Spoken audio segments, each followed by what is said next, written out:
Tudo bem? Essa é a nossa segunda videoaula de geografia para o primeiro ano do ensino médio. Nossa primeira aula foi sobre cálculo de escala e hoje eu quero conversar um pouco com vocês sobre a história dos mapas e as visões de mundo que eles representam. Antes mesmo da invenção da escrita, o homem já tinha necessidade de representar, ainda que de forma bastante rudimentar, mas representar o lugar onde ele vivia e por onde ele passava. Né? Então a gente está falando isso aí desde os primórdios da humanidade. Mas nós sabemos que foi na Grécia onde começou, de fato, a cartografia, a elaboração dos primeiros mapas. Então, vamos para o que interessa. Vamos lá, vou ampliar isso daqui. Os mapas e as visões de mundo. Olha lá, esse mapa daí é um mapa elaborado por Hecateu de Mileto, geógrafo grego, viajante, enfim, nas suas viagens pelo Egito e pelo Oriente Médio, ele foi marcando, ele foi cartografando, né, os lugares ali no entorno do Mar Mediterrâneo. Né, uma época em que o comércio ali naquele eixo do Mediterrâneo, ele era fundamental para a vida dos gregos. Né? Então, esse mapa daí é do século V a.C., certo? Bom, vamos lá. O mapa romano do ano 20 depois de Cristo, ele se assemelha um pouco com o mapa anterior, porque a gente está falando aí de terras, né, de conhecimento de terras bem limitado, né, Europa, África e Ásia, tá? E África, norte da África, certo? Então, o Mediterrâneo ele continua no centro da projeção, ok? O Mare Nostrum dos romanos, né, o mar vital para que houvesse o comércio aí, que alimentava o Império Romano. Tá? Vamos lá, então, para o próximo é o mapa TO, é um mapa do século XII, então você tem toda aquela religiosidade da Idade Média, ela está presente nesse mapa TO. O T, vamos lá, vocês conseguem ver aqui no meio do mapa, né? A representação de um T, tá? Esse daqui é o Mediterrâneo, certo? Dividindo a Europa do norte da África, e aqui a gente tem, né, a representação do Mar Vermelho e do Rio Dom, que separava a Ásia das demais terras. Tá? É interessante notar que o centro da projeção é Jerusalém e no leste, na direção do nascente, a representação do paraíso. Tá? Então, por isso que a gente está falando aí dessa religiosidade da época medieval. Ok? E circundando todas essas terras, água, né? um grande oceano que se desconhecia ainda que oceano era esse, e o nome, inclusive, não está nem aí. Né? Bom, vamos lá. O cartógrafo Al-Idrisi, um cartógrafo árabe, reelaborou no século XII, ele reelaborou o mapa mundi colocando, reparem, colocando a África acima da Europa. Então é a primeira vez que você tem uma inversão aí, norte e sul. Proposital, lógico, né? Reparem que você tem o centro da projeção é a Península Arábica. Então essa é a visão de mundo segundo um árabe. Ok? As terras conhecidas ainda eram bastante limitadas, né, como nos mapas anteriores. Europa, África e parte da Ásia. Ok? A projeção do Jerônimo Marini, um cartógrafo veneziano, portanto italiano, de 1511. Esse mapa ele mantém essa inversão norte-sul e ele traz também o primeiro mapa mundi onde vai estar aí localizado o Brasil, tá? Então a gente está falando aí já de um mapa que traz, né, uma parte do continente americano, a parte recém-descoberta, ok?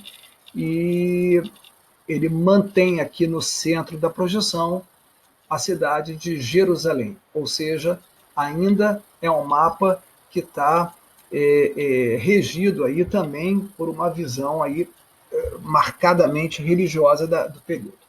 Tá? Vamos para o próximo, projeção do Mercator. Essa projeção ela é famosa. Durante muito tempo, a gente utilizou como a principal representação do mundo, do mapa mundo. Né? O Mercator era um cartógrafo flamengo, ou seja, a região onde se encontra hoje a Bélgica. Né? Século XVI é o século das grandes navegações, século da expansão marítima, né, a partir da Europa, né, e a cartografia foi bastante beneficiada naquele período pela inovação dos instrumentos de orientação, de navegação e também pela invenção da imprensa por Gutenberg. Né? É interessante reparar que ele coloca a Europa no centro da projeção. Tá? Ou seja, como vocês podem reparar aí, olha aqui, Europa, você tem uma visão, esse mapa ele mostra o que? Uma visão eurocêntrica de mundo. Né? Enfim, vamos para a próxima. Só mais uma coisa que eu ia esquecendo. Reparem o tamanho da Groenlândia, tá? Todas as terras localizadas em altas latitudes são terras distorcidas em seu tamanho. Tá? Isso daí é um problema desse tipo de projeção que eu coloquei lá na parte escrita, tá? Da atividade que vocês receberam. Okay? É uma projeção cilíndrica, mas ela tem esse tipo de problema de deformação das terras que estão localizadas em grandes latitudes. Ok?